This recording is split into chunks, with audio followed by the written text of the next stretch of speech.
बिस्मिल्लाहिर्रहमानिर्रहीम, अस्सलाम वालेकुम, welcome to my channel. Hope कि आप सब ठीक होंगे। बहुत सारे दुआ आपके लिए और आपकी फ़ैमिली के लिए कि अल्लाह पाक आपको हमेशा खुश रखे, आबाद रखे, सेहत और सलामती के साथ रहे। मैं हूँ रियान रज़ा और आप देख रहे हैं मेरा यूट्यूब चैनल।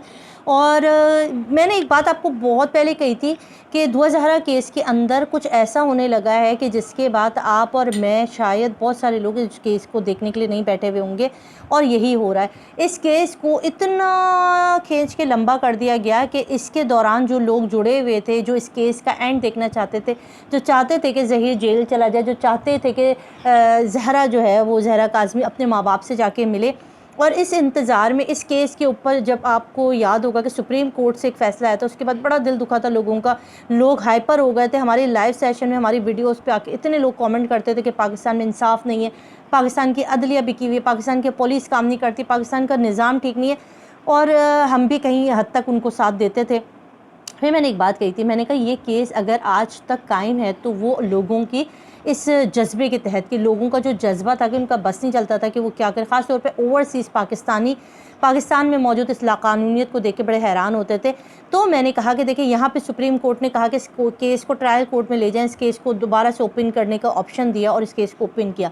उस टाइम पर भी आप मेरी एक पुरानी वीडियो देख लें, इसमें मैंने कहा था कि इस केस को इतना लंबा कर दिया जाएगा, इतना लंबा कर दिया जाएगा कि लोग भूल जाएंगे कि कोई दुआ ज़हरा भी थी, कोई मेहदी काज़मी भी था, कोई ज़हीर भी था।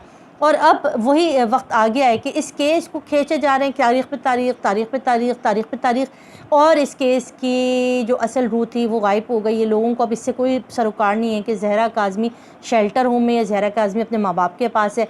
अब अदालतों में एमएलओ होता है या नहीं होता, आज क्या ट्रायल हुआ, आज क्या पेशी हुई, आज क्या हुआ। लोगों ने इस केस को छोड़ दिया, लोग तंग आ गए, और यही इस केस का मकसद था, यही अदलिया चाहती थी, यही जो इस ज़हीर गैंग के पीछे लोग थे वो चाहते थे कि लोग इस केस को छोड़ दें। ये केस और 1 महीना चलेगा।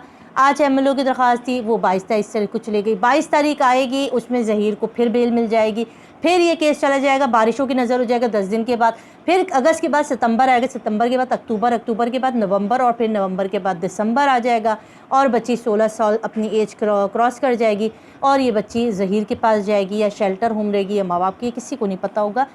बहुत माफ़ी के साथ पाकिस्तान में यही होता आया है और यही होता है। एक ज़ैनब नाम की बच्ची थी कसूर की, जिसको एक बंदे ने, उसके माँ बाप जब हज पे गए हुए थे, उस दौरान में उस बच्ची को अगवा किया, उसके साथ रेप किया और उसको मार दिया गया। ये केस बड़ा हाईलाइट हुआ और इस केस को बड़ी रीच मिली, लोगों में बड़ा गम गुस्सा है। लोगों ने जो है डिमांड की कि इनको सरेआम फांसी दी जाए। बड़ा केस में वावेला हुआ, रोज़ की डायरेक्शन, आज ये हो रहा, आज वो हो रहा, आज वो हो रहा। क्या हुआ? एंड आज से मैं आपसे पूछती हूँ, अगर आपको पता है कि उसके जो मुजरमान थे उनको कार्रवाई की सज़ा हुई या नहीं हुई, तो आप मुझे बता दें। पाकिस्तान का जो इंसाफ का निज़ाम है ना, वो इस तहत चलता है पैसे से, ठीक है।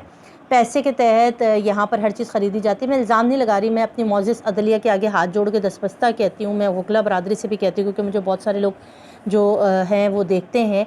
तो मैं आपका दिल नहीं तोड़ना चाहती, मगर मैं मजबूर होकर आज कह रही हूँ कि आप लोगों ने हमारे दिल तोड़ दिए। हम मुसलमान, हम इस्लामी, हम पाकिस्तानी ख़वातीन, हम औरतें जो बाहर मुल्कों में हैं, पाकिस्तान में हमारा दिल उठ गया है, हमारा दिल ख़त्म हो गया है अपने इंसाफ को देखते हुए। जो पाकिस्तान में इंसाफ का लेवल है, इतना कोई गिरा हुआ है, इतना कोई घटिया लेवल है कि इंसाफ मिलना तो दूर की बात है, यहाँ पर रुल जाए बंदा। एक केस था जिसके अंदर 5 साल के बाद बंदे की जो है वो नतीजा आया, और नतीजे के बाद वो बंदा मर गया था 5 साल। मतलब 20-20 साल बाद केस के नताइज आते हैं, लोग ख़त्म हो जाते हैं, मर जाते हैं, तब तक नस्लें चलती रहती हैं, लोग अपने जायदादें बेच देते हैं। एक बाप, मजबूर बाप ने क्या हसरत की, उसने अदालतों का दरवाज़ा खटखटाया, उसको अपनी बच्ची वापस चाहिए थी।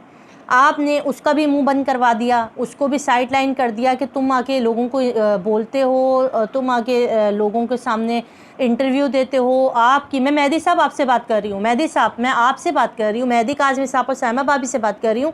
आप लोग आके जब मीडिया के आगे बात करते थे तो लोगों के अंदर वलवला आता था, माँ बाप भी चौंकते थे, उनकी आंखों से भी आंसू आते थे। आप उनकी स्ट्रेंथ थे, आप लोगों को देख के लोगों के अंदर हौसला आता था, वो खड़े होते थे। आप क्यों खामोश हो गए? आपको किसने खामोश कराया है? जिन्होंने खामोश कराया उनसे सवाल पूछ रही हूँ। आपने खामोश करा के ज़हीर लोगों को जो है मजबूत किया है, आपने ज़हीर गैंग को मजबूत किया है, आपने उस माँ बाप को चुप करा दिया कि उनकी बच्ची उन तक नहीं पहुँची है। आपने ये कह के कि केस में ये हो रहा है, ये जब भी मेहदी साहब ने बात की, जब भी सायमा भाभी ने कोई बात की है, उन्हीं के हक़ में लोग खड़े हुए हैं, उन्हीं के लिए ये केस चलता रहा।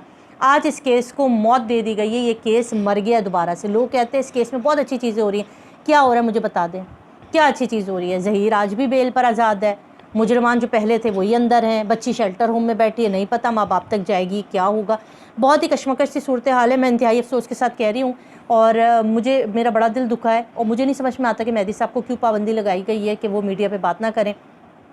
वो आते थे, अपना दिल का हाल सुनाते थे, उनका दर्द देख के, उनका दिल का, उनकी कैफियत देख के हम माँ बाप जो हैं एज अ पेरेंट्स हम लोग भी उनके साथ जुड़े हुए थे, उनसे हमारी भी दिल की लगती थी। बड़ा अफसोस होता है मुझे ये सब देख कर कि उनको खामोश कराया गया, केस को स्लो मोशन कहते हैं ना, एक होता है पॉइज़न दे के ख़त्म कर दिया, एक होता है स्लो मोशन पॉइज़न, कि आराम आराम से ख़त्म करो। वही चीज़ हो रही है केस में। अब क्या हो रहा है, किसी को कोई इंटरेस्ट नहीं रहा, केस किधर जा रहा है किसी को इंटरेस्ट नहीं रहा, बच्ची घर आती है नहीं आती इंटरेस्ट नहीं रहा, उस केस को ख़त्म कर दिया गया। आज हम देखते हैं आगे 22 तारीख पे आ जाएगी और उम्मीद के मुताबिक 22 तारीख को या तो बारिश होगी या वकील में से कोई पहुंचेगा नहीं या जज साहिबान में से कोई आएगा नहीं और इनकी ज़मानत में तौसी कर दी जाएगी और वो चली जाएगी सितंबर की 10 तारीख या पहली तारीख तक, और ये 10 दिन के लिए और आज़ाद हो जाएंगे। क्योंकि इसके पीछे जो माइंड सेट है वो बड़े असर रसूख वाले हैं, ठीक है। उन्होंने तहैया कर लिया, उन्होंने कहा कि अगर आप इस केस को एकदम वाइंड अप करेंगे तो लोग यकीनन सवाल उठाएंगे, इस केस को ऐसे खींच दो कि केस चलते चलते चलते चलते वहाँ तक पहुँचेगा जहाँ पर लोग ही सो जाएंगे, लोग ही भूल जाएंगे और उसके बाद नतीजा हमारे हक़ में आएगा। ये मैं इसलिए कह रही हूँ क्योंकि अब तक की जो कार्रवाई है उसके बाद मैं इसी नतीजे पे पहुँची हूँ। फिर मैं आपको एक बात कहूँ कि उम्मीद है अच्छा होगा नहीं होगा पता नहीं, देखते हैं। मैं तो कुछ नहीं कह सकती, ना मैं नजूमी हूँ और ना ही मैं कोई और चीज़ हूँ। जो कुछ देख रही हूँ उस पर बात कर रही हूँ। ये केस एक बहुत ही सिंपल सा केस था। बच्ची के तमाम बेफॉर्म सर्टिफिकेट देखे जाते, बच्ची माँ बाप के हवाले करते, किस्सा ख़त्म। बच्ची ने सबूत, निकाह खां के सबूत, सब कुछ है। ज़हीर अपने मुंह से एतराफ़ कर चुका, हाँ मैं बच्ची आकर लेके गई। उसके बाद भी हम देख रहे हैं क्या हो रहा है, ज़मानत पे ज़मानत। एमएलओ को भी तौसी दी जा रही, इतना पुराना कर दिया एमएलओ कि उसके ऊपर अगर काम भी होगा तो कोई फ़ायदा नहीं होगा, ठीक है, कुछ भी नहीं निकलेगा। ये आप मुझसे लिख के ले लें कि एमएलओ होगा भी तो कोई काम नहीं आएगा। मैं बड़े सख्त जुमले कह रही हूँ, आप में से जो लोग भी मुझे कैमरे के पीछे से देख रहे हैं अगर वो नाराज़ होते तो हो जाए, मुझे परवाह नहीं है, क्योंकि मैं सच कह रही हूँ। पाकिस्तान का कानून, पाकिस्तान का अदलिया का निज़ाम, पाकिस्तान में इंसाफ का हुसूल इंतहाई घटिया है।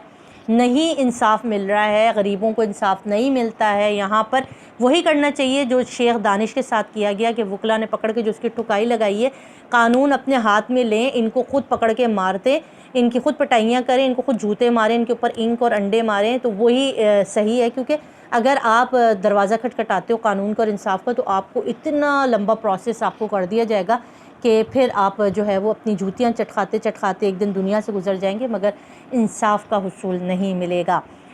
पता नहीं आगे वक्त क्या चीज़ें दिखाएगा और क्या चीज़ें नहीं दिखाएगा। ये वो जज्बात थे जो शायद एक माँ के एक एज अ पाकिस्तानी थे। अगर मेरी बात से हमारी अदलिया में से या किसी वकला में से किसी की दिल आज़ारी हो तो मुझे ये कह के माफ़ कर दीजिएगा कि शायद मैं इस पाकिस्तान में रहने वाली वो माँ हूँ जो अपनी बच्ची के लिए डरती है, जो अपने बच्चों को स्कूल भेजते हुए, कॉलेज भेजते हुए या घर से बाहर भेजते हुए 10 दफ़ा उसको देखती है दरवाजे से खड़े हुए कि मेरी बच्ची सही सलामती से उस जगह तक पहुँच जाए। मैं वो माँ हूँ। और जब मैं दूसरी माँ का हाल देखती हूँ कि वो अपनी औलाद से आज 4 महीने हो गए नहीं मिली, तो मेरा दिल भी दुखता है, मेरा दिल भी कटता है। मुझे ये सोच के आप माफ़ कर दीजिएगा। ये मेरी वीडियो थी, पसंद आए तो लाइक कर दीजिएगा, वरना मर्ज़ी आपकी। अल्लाह हाफ़िज़।